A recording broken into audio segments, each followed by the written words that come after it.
Revolutionary Strategy. Marxism and the Challenge of Left Unity. By Macnair. Chapter 2.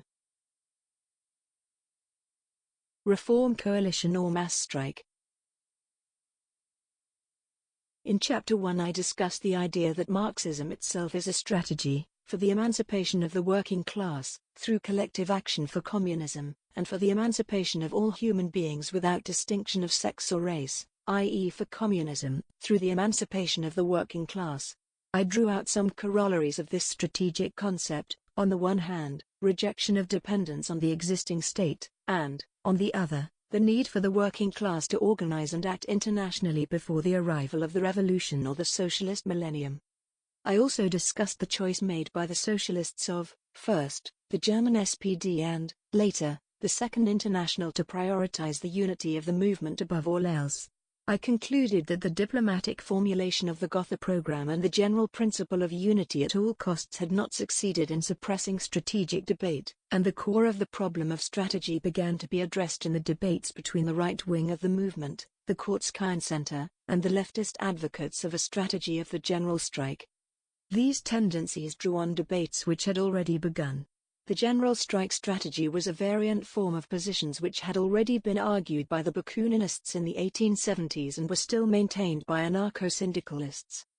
The policy of the right had indirect roots in the Lassallean's policy of demanding that the German imperial state support the workers against the capitalists. Its more immediate root was the successful coalition policy of SPD regional leaders in southern Germany, which Engels criticized in The Peasant Question in France and Germany, 1894. The Kurzkein Center position took its starting point from Marx and Engels' polemics both against the anarchists at the time of the split in the First International, and against the coalitionism of the precursors of the right. But, though Kautsky, with a bit of arm-twisting from Engels, had published Marx's critique of the Gotha program, he had by no means internalized Marx and Engels' criticisms of that program. Kautsky's first draft of the 1891 Erfurt program was subject to some similar criticisms from Engels, and, in the German and International Center tendency, Kautsky was allied both with the true author of the Gotha program, Wilhelm Liebknecht, and with open Lassalleans like Mehring. The right, reform v. utopianism. The underlying common idea of the right wing of the movement was that the practical task of the movement was to fight for reforms in the interests of the working class. In order to win these reforms, it was necessary to make coalitions with other tendencies which were willing to ally with the workers' movement. And in order to make coalitions, it was necessary in the first place to be willing to take governmental office. It was by creating a coalition government that the possibility really arose of legislating in the interests of the working class, as well as of administrative measures, creating social security systems, etc. Secondly, it was necessary to be willing to make substantial political compromises. Thus Engels, in The Peasant Question, polemicized against Vollmer's programmatic concessions to the peasantry in relation to positive subsidies for family farming and in relation to trade union issues affecting agricultural laborers employed by small farmers. The largest compromise, but, from the point of view of the right, the smallest, would be for the Workers' Party to abandon its illusory and futile revolutionism, and, with it, equally illusory Marxist claims about crisis, and the notion that in an economic downswing reforms, as concessions made to the working class, would tend to be taken back unless the working class took political power into its own hands. In the view of the right, the revolutionism was, after all, already empty of content. The German party, for example, did not call openly for the replacement of the monarchy by a republic and, though the Erfurt program contained a good set of standard democratic republican demands, for example, universal military training, popular militia, election of officials, including judges, and so on, these played only a marginal role in the party's agitational and propaganda work. The claim that economic downswing would produce attacks on concessions already made could perfectly well be conceded by rightists as true of the bourgeoisie, but the argument that this was also true of the state depended on the claim that the state was a class instrument in the hands of the bourgeoisie, and was thus intertwined with revolutionism. The right did not simply argue that getting rid of revolutionism would make the Workers' Party into a respectable party with which other parties could do business, and which could therefore achieve coalitions, and hence concessions. It also offered a variety of theoretical objections to Marx and Engels' arguments, based on Christianity, Kantianism, nationalism and early appropriations of the marginalist economists' critiques of Marx. A relatively sophisticated version was Bernstein's evolutionary socialism, which argued that the scientific approach of Marx and Engels was diverted by their residual Hegelianism into a utopian revolutionism. The actual content of the various theoretical objections to Marxism need not be considered here. The core question is the relative value of Marxist and constitutionalist arguments in terms of predictive power and, hence, as a guide to action. To address this question, it is necessary to separate the rightists' positive claim that coalitions based on programmatic concessions can win real reforms, from their negative claim that revolutionism is unrealistic, worthless and illusory. The right's positive claim. It should be said right away that the positive claim is true, to the extent that we are willing to treat partial gains for particular groups of workers, e.g., workers in Britain, or workers in industry, or in particular industries, as gains for the working class as a whole. This does not, in fact, depend on the Workers' Party being a minority party and hence in need of formal coalitions. If the Workers' Party presents itself purely as a party of reform, it will also win members and voters from the existing parties of reform. It may then, like the British Labour Party after 1945, become a party which is in form a Workers' Party capable of forming a government on its own, but is in reality in itself a coalition between advocates of the independent political representation of the working class on the one hand, and liberal or nationalist statist reformers and political careerists on the other, to use Lenin's very slippery expression, a bourgeois Workers' Party. The positive claim is, however, illusory as strategy. Part of this illusory character is due to the fact that the negative claim is false, but part of it is internal. The policy of coalitions based on programmatic concessions is, as I said earlier, based on the need to form a coalition government in order to get effective reforms. But this supposes from the outset that reforms will take the form of state action to ameliorate the situation of the workers. The reform policy is therefore a policy for the growth and increasing power of the state and increased state taxation, as the conservative press puts it, for the nanny state. The internal problem is that working class people are no more fond of being in perpetual parental leading reins from the state than the middle classes. The aim of the emancipation of the working class is an aspiration to collective and individual freedom. The policy of reform through coalition governments therefore contains within itself, quite apart from the falsity of the negative claim, the seeds of its own overthrow.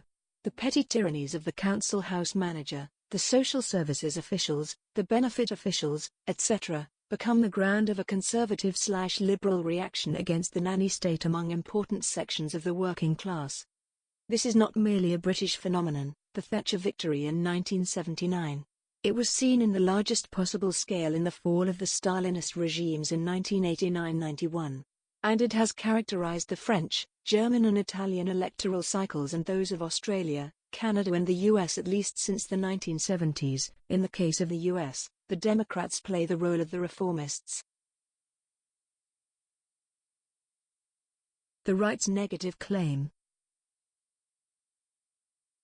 The predictive failure of the reformists' negative claim results, most fundamentally, from the national limit of its horizons. Capitalism forms itself, from its beginnings, as a global socio-economic formation. It is an international greasy pole hierarchy of competing firms. Within this formation the nation-state is unavoidably a firm, and there is also a hierarchy of competing states. The understanding that the nation-state is a firm competing in the world market is a trivial commonplace of modern capitalist politics. The need to preserve or improve British competitiveness is a constant mantra of both Labour and Tories, and equivalents can be found in the major parties of every country. It also forms part of Marx's criticism of the Gotha programme, quoted in Chapter 1. To form a government within this framework therefore necessarily commits the participants to manage the interests of the nation-state in global competition. Success in this competition allows the basis for reforms in the interests of the national working class, or, more exactly, of sections of the national working class, there are always groups, particularly workers in small firms, young workers, migrants, etc., who must be excluded for the sake of compromise with the middle-class parties, as Engels predicted in criticizing Vollmer. But success is not purely economic. Capitals are able to externalize the costs of economic downswing onto weaker states and the firms, and landlords, petty producers, etc., associated with these states. Competition on the world market is thus military political economic. The policy of reform through coalition governments thus entails, a. the displacement of the downswing of the business cycle onto the weaker states and their firms and populations, and b. the displacement of the social polarization which capitalism produces onto polarization between nations. On the one hand, this gives the reformists' negative claims their credibility, reforms are actually achieved and social polarization is reduced in the successful states. On the other, the reformists necessarily commit themselves to sustaining and managing an imperial military force. Sentimental objections to imperialism and foreign adventures, and the residual commitment to the ideas of universal military service and a people's militia, inevitably give way, once reformists are actually in government, to the hard needs of sustaining the state's success and standing in the global hierarchy, which is the only means by which reforms can be sustained. Even this success at the price of bloody hands cannot forever be sustained, because externalizing the business cycle has its own limits. As a world top dog state, like Britain or the US, and the lead industrial sectors associated with this state, enter into decline, the externalized downswing phase of the business cycle returns, affecting not only them, but the other states near the top of the global hierarchy. Competition between these states intensifies. As a result, if the state as a firm is to remain globally competitive, it must endeavor to take back the reforms which have been given and drive wages and working conditions down towards the global average, their true market value. The project of reform through coalition government thereby comes to offer reformism without reforms or merely the less bad, Blair in preference to Major, and so on. But every other state is also doing the same thing and, the more they do it, the more global effective purchasing power declines, forcing more attacks. In reality, this is merely the downswing of the business cycle postponed. It is accumulated in time and displaced onto a global scale, returning as global market pressure on the nation-state. The downswing of the ordinary business cycle must end in bankruptcies, which both free productive capital from the claims of overproduced fictional capital to income, and devalorize overinvested physical capital.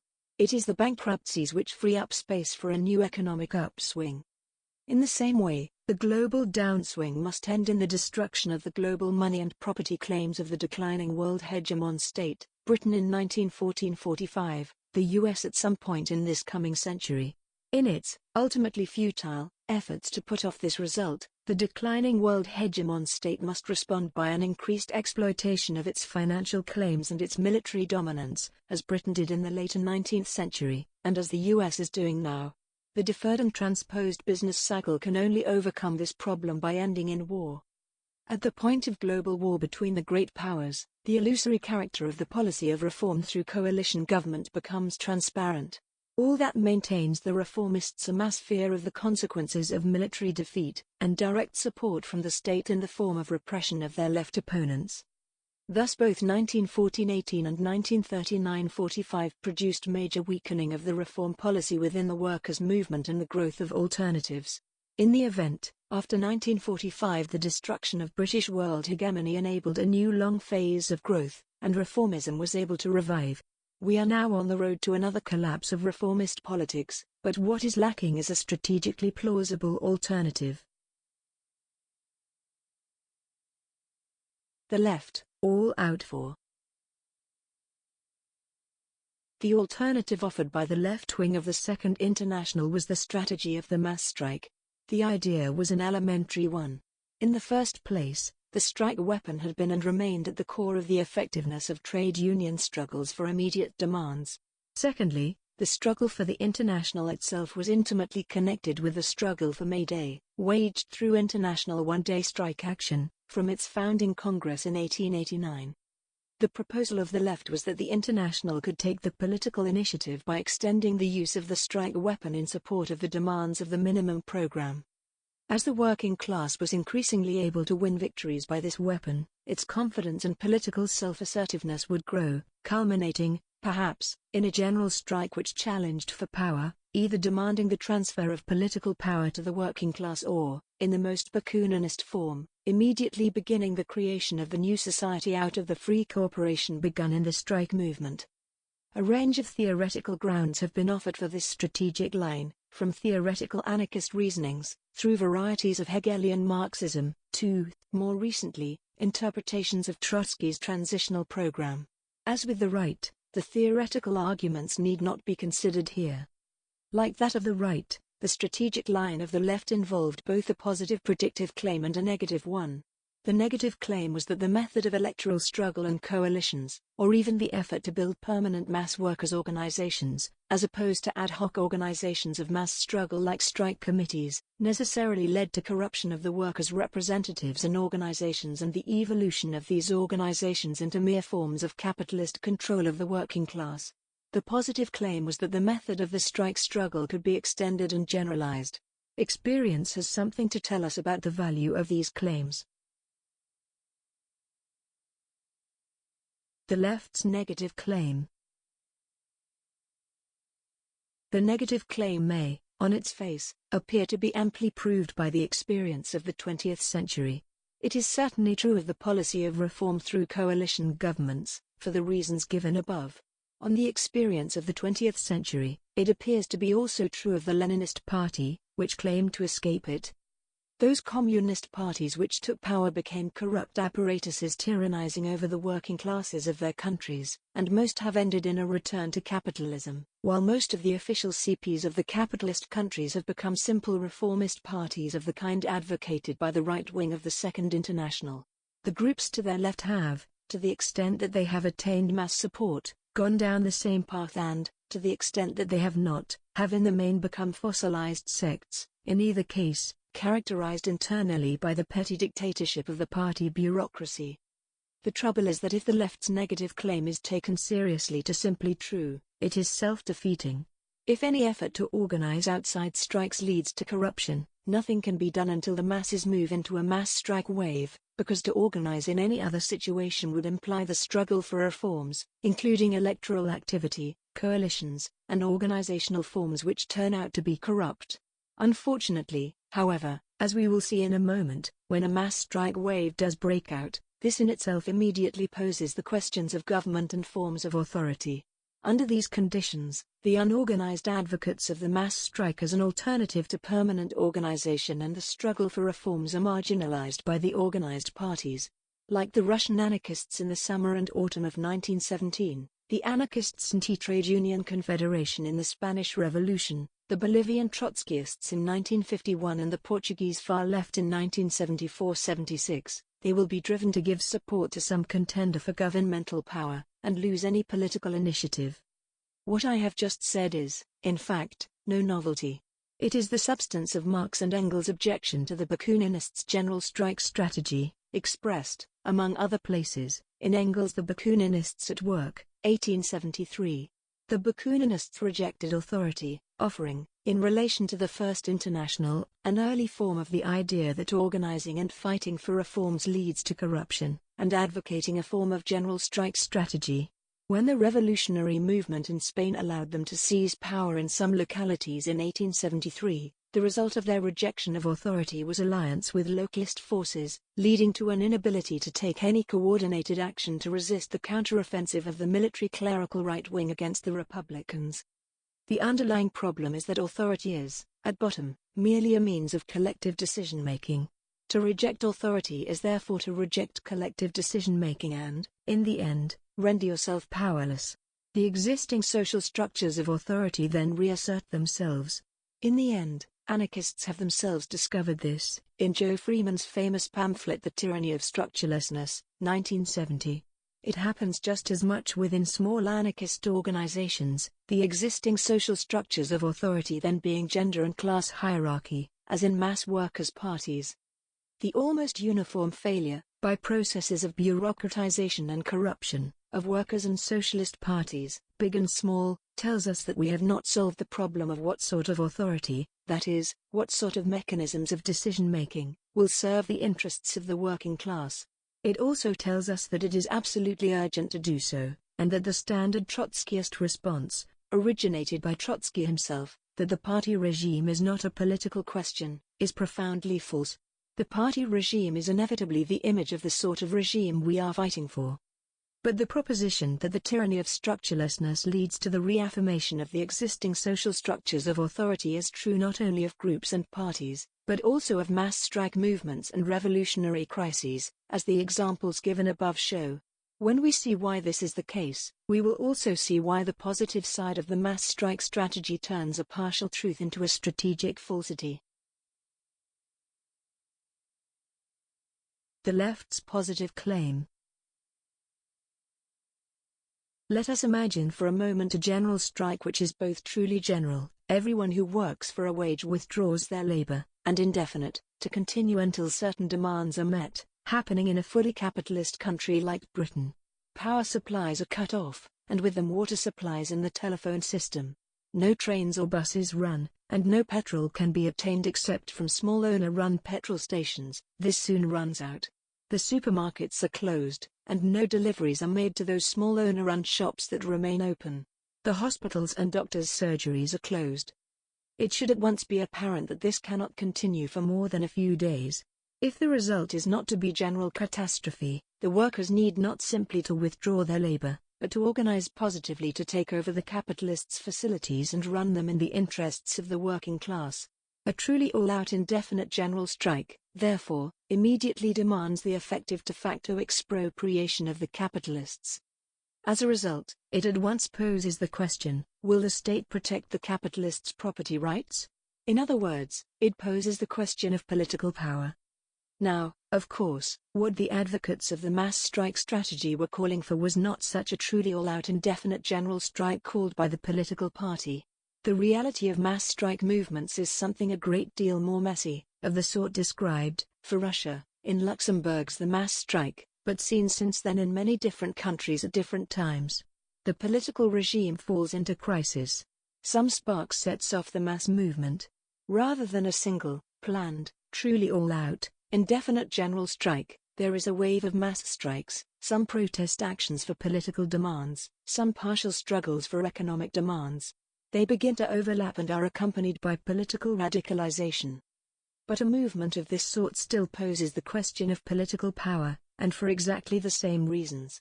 A mass strike wave disrupts normal supply chains. This can be true even of a strike in a single industry, like the miners' strikes in Britain in 1972 and 1974.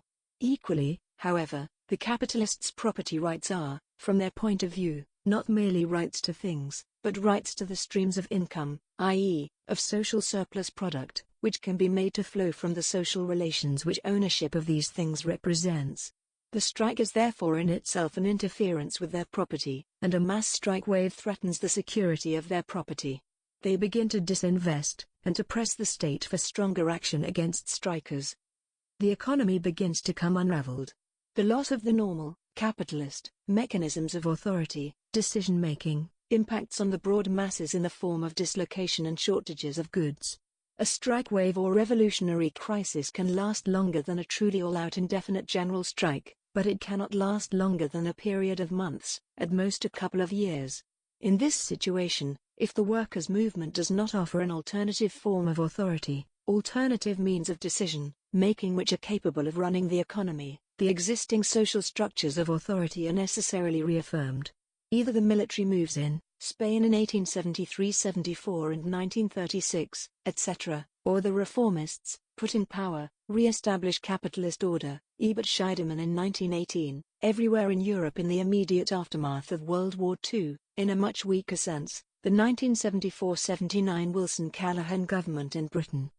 The mass strike strategy thus precisely fails to resolve the strategic problem of authority which the negative aspect of the left's approach the critique of the struggle for reforms posed. All power to the Soviets. Lenin in 1917 believed that the Russian working class had found in the Soviets, workers' councils, the solution to the strategic problem of authority posed by the mass strike movement. Growing out of the strike movement itself, The Soviets created a form of authority which shared the characteristics of democracy and accountability from below, which Marx described in the Paris Commune. Communism could therefore take the political form of the struggle for Soviets and for Soviet power. In fact, as I have argued before, this belief was illusory. Almost as soon as the Bolsheviks had taken power, they were forced to move from a militia to a regular army, and with it came logistics and the need for a state bureaucracy. The Soviets and militia could not perform the core social function of the state, defending the society against external attack. The problem of authority over the state bureaucracy was unsolved. Lenin and the Bolsheviks fell back on the forms of authority in their party and, as these proved a problem in the Civil War, almost unthinkingly militarized their party and created a corrupt bureaucratic regime. But all power to the Soviets was also illusory in another sense. Even before they withered away into mere fronts for the Russian Communist Party, the Soviets did not function like parliaments or governments, or even the Paris Commune, in continuous session. They met discontinuously, with executive committees managing their affairs. Though the Bolsheviks took power in the name of the Soviets, in reality the central all-Russia coordination of the Soviets was provided by the political parties, Mensheviks and SRs, and later Bolsheviks. It was Sovnarkom, the government formed by the Bolsheviks and initially including some of their allies, and its ability to reach out through the Bolshevik Party as a national organization, which solved the crisis of authority affecting Russia in 1917. Subsequent history confirms this judgment. Workers' councils and similar forms have appeared in many strike waves and revolutionary crises since 1917. In none have these forms been able to offer an alternative center of authority, an alternative decision-making mechanism for the whole society. This role is unavoidably played by a government, either based on the surviving military bureaucratic state core, or on the existing organizations of the workers' movement. In Cuba, for example, the overreaction of the Batista regime to a small guerrilla organization, the July 26 movement, in November 1958 triggered a general strike which brought the regime down. The ensuing 2 years saw a succession of government arrangements and a continuing wave of action by the working class in various forms. The end result was a party-state regime formed by the merger of a minority of the July 26 movement with the much larger Popular Socialist Party, Communist Party. It was the PSP which, in the end, provided the alternative center of authority. I do not mean by this to glorify the bureaucratic outcomes of the dictatorship of the Revolutionary Party either in Russia or in Cuba. The point is simply that the problem of decision-making authority is not solved by the creation of workers' councils arising out of a mass strike movement. Hence, the problem of institutional forms which will make authority answerable to the masses needs to be addressed in some way other than fetishism of the mass strike and the workers' councils.